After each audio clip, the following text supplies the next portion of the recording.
Olá, meu aluno, você que está na sala de aula aí do segundo ano do ensino médio. Vamos agora para mais uma aula de Química. Olha só, a aula de hoje é a aula 17. Aqui é o professor Almeida, tá certo? E a aula 17 ela vai abordar sobre a continuação da isomeria. Nós vimos a isomeria plana, né? Onde vimos isomeria de posição, cadeia, função. E agora nós vamos entrar na isomeria espacial, propriamente dito, tá bom? Fique de olho, vamos lá então. Olha só, isomeria espacial nós vamos ver a isomeria cis-trans, ou isomeria geométrica, e também isomeria óptica. Como assim? O que é mesmo isomeria espacial?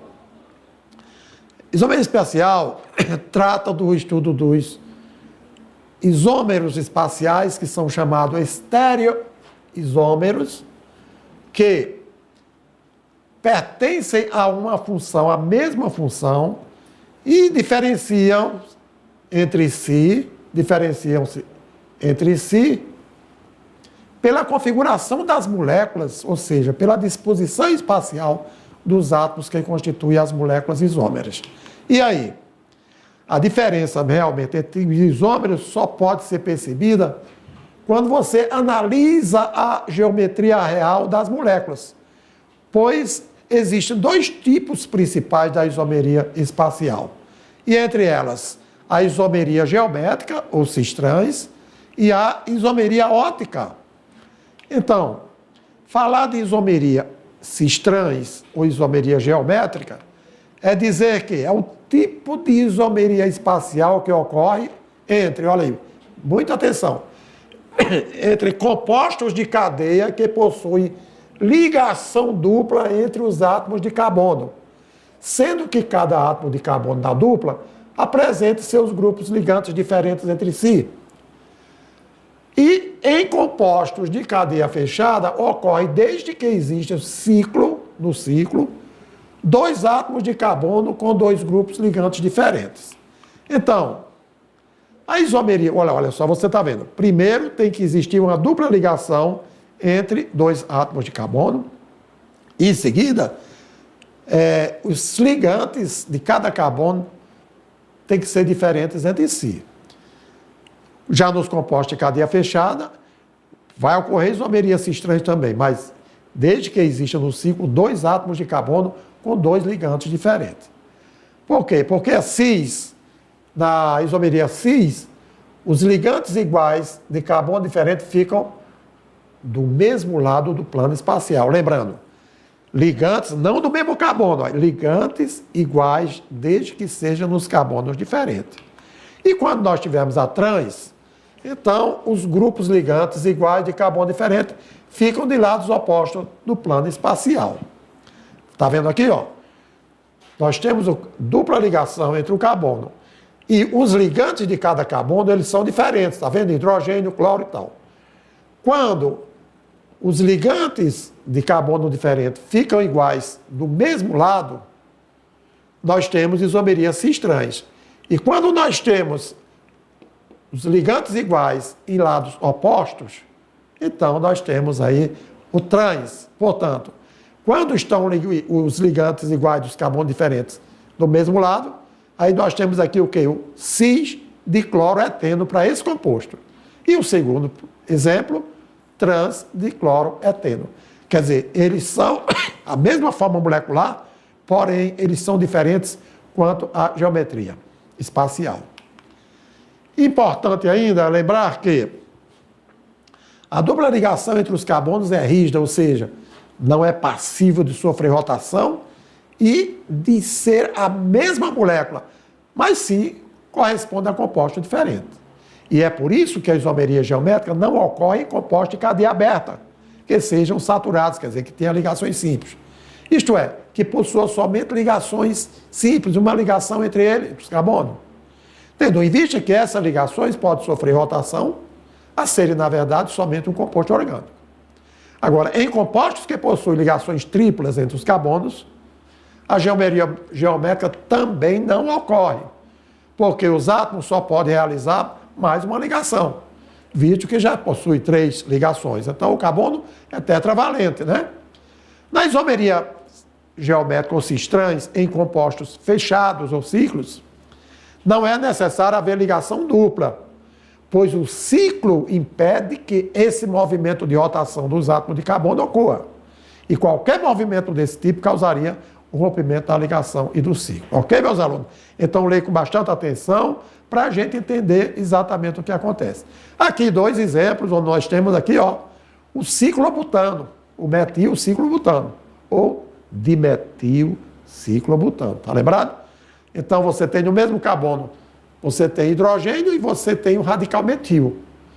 E acontece que eles estão em carbono vizinhos, não tem dupla ligação. Como eles estão do mesmo lado, nós temos o quê? Cis 1,2 dimetilciclobutano. Como os ligantes estão opostos, em lados opostos, então é o trans 1,2 dimetilciclobutano. Os ligantes iguais estão do mesmo lado do plano, assim é um estereoisômero cis, ou seja, são isômeros cis. E os ligantes iguais estando do lado oposto, então é denominado trans. Nós falamos aqui da isomeria geométrica, agora vamos falar da isomeria óptica, que faz parte da geometria, da isomeria espacial. Então, é a isomeria que estuda o comportamento das substâncias submetidas a um feixe de luz polarizada, quando existe um só plano de vibração. E é obtida quando a luz natural, que é não polarizada, existe infinitos planos de vibração e atravessa aquele polarizador. Por quê? Porque o polarizador ele funciona como uma fenda, permitindo que a luz passe somente em um plano. Então, veja bem, aqui nós temos vários planos, ok? Ó, como se dissesse X, Y, Z, nós temos, olha lá, 3 planos diferentes. Mas quando ele passa no polarizador, somente, ok, observa-se o plano de vibração único. Então, um só plano de vibração conseguiu passar no polarizador. E assim caracteriza a isomeria óptica. Quando a gente tiver simetria, significa dizer que a estrutura de uma substância, ao ser dividida em 2 metades iguais, ou seja, quando colocada diante do espelho, produz uma imagem idêntica. Então, veja esse composto que foi apresentado aqui, colocou no espelho e veja a imagem que ele reflete. Ok? Então, quando se fala isso, nós dizemos que ali nós temos isomeria óptica. Já a simetria, não. A simetria é quando as estruturas das substâncias não admitem nenhum plano de simetria, consideradas estruturas assimétricas, ou seja, quando colocadas diante de um espelho plano, elas produzem imagem diferente em si. Não é a mesma coisa. Então você pega a sua mão, veja bem, e coloca sobre a outra. Parece, mas não é. Quer dizer, só a imagem especular um do outro. Não são sobreponíveis. As nossas mãos não são assimétricas. Por quê? Porque não tem plano de divisão. Não é possível dividi-las em 2 metades iguais. E quando colocamos a mão direita diante do espelho plano, lógico, a imagem obtida não é, ok, corresponde à da mão esquerda. Quer dizer, pegou a mão direita no espelho e você, olha lá, ao colocar a mão direita diante de um espelho plano, a imagem que tem é como se fosse da esquerda. Por isso, aí existe uma assimetria. E as substâncias orgânicas opticamente ativas são substâncias químicas que têm propriedade de desviar o plano de vibração da luz polarizada. Essa propriedade caracteriza os compostos que apresentam isomeria óptica. E aí vem o desvio do plano de vibração. Ok? Então, quando existe, nos 2 sentidos, se o desvio for para o lado direito, nós dizemos que ali nós temos isômero destrógeno, que você pode abreviar com D minúsculo. Mas se o desvio for para o lado esquerdo, nós temos levógeno, podemos trabalhar com L minúsculo. E aí, isomeria óptica versus assimetria. A condição necessária para que exista isomeria óptica é que a substância apresente assimetria. E para você, como está estudando química orgânica, a química que estuda os compostos do carbono, olha aí, meu aluno, agora, muito importante, agora você vai entender. É que em compostos de carbono de cadeia aberta, alifática, para que exista isomeria ótica, é necessário que na estrutura exista pelo menos um carbono assimétrico. Mas aí, professor, o que é um carbono assimétrico? Carbono assimétrico, meu aluno, é aquele que, como ele faz 4 ligações, que os seus ligantes sejam diferentes, tá bom? Então, ele tem que apresentar 4 ligantes diferentes. Vamos verificar aqui? Por exemplo, nós temos um carbono, e esse carbono ele tem um ligante, um hidrogênio, o radical metil, o radical etil e a hidroxila. Então, este carbono aqui, ele é um carbono assimétrico, porque ele tem os 4 ligantes diferentes. E aí, você olhando aqui, olha só, gera aí um chamado assimetria. Então, no primeiro, eu tenho o ácido de estrógeno butanodioico, e o outro, eu tenho o ácido L, quer dizer, levógeno butanodioico.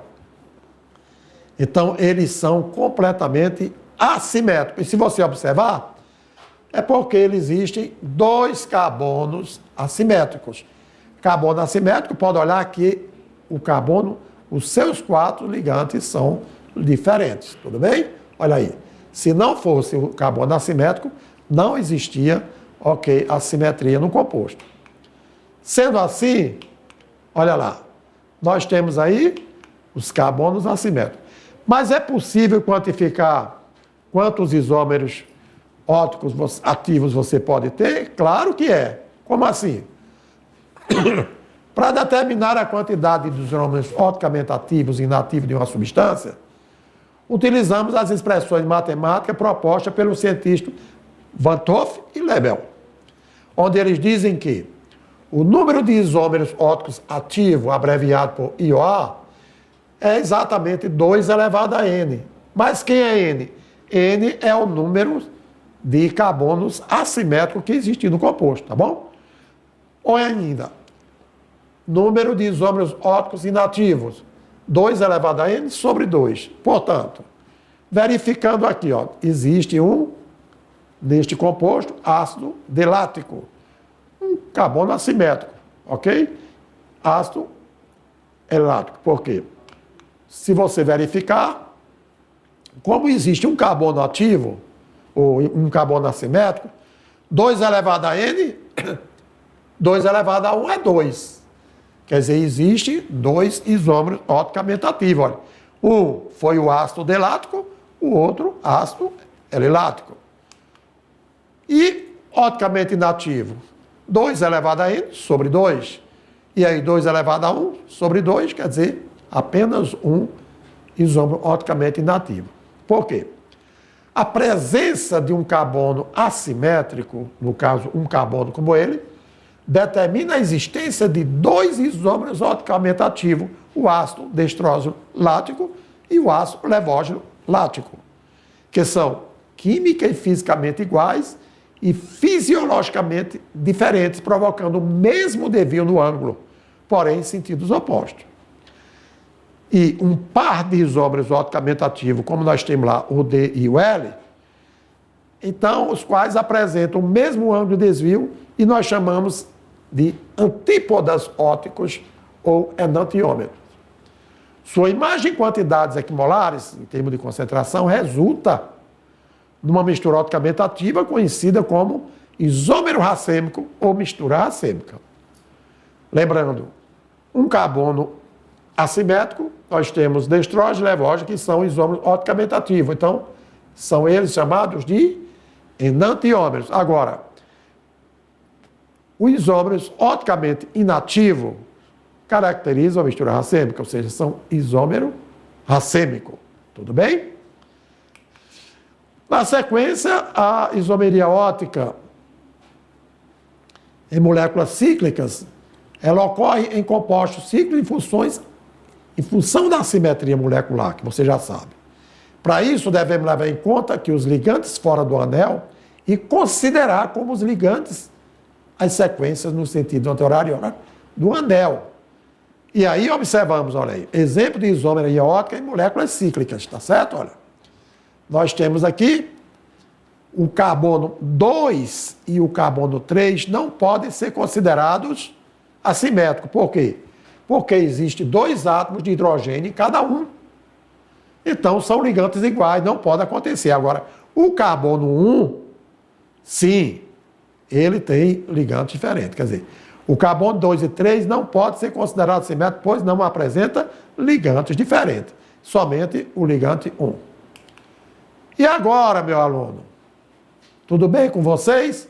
Ó, neste momento, nesta aula aqui, eu abordei para vocês sobre isomeria espacial, onde nós vemos isomeria cis-trans, ou geométrica, aquele que o carbono tem que existir uma dupla ligação, tá bom? E os ligantes de cada carbono tem que ser diferentes. Mas entre os carbonos diferentes, se os ligantes iguais estiverem do mesmo lado, cis. Se tiver o lado oposto, trans. Já na isomeria óptica, para acontecer isomeria óptica, você tem que verificar se na molécula existe carbono assimétrico, que é aquele que tem que ter os 4 ligantes diferentes, beleza?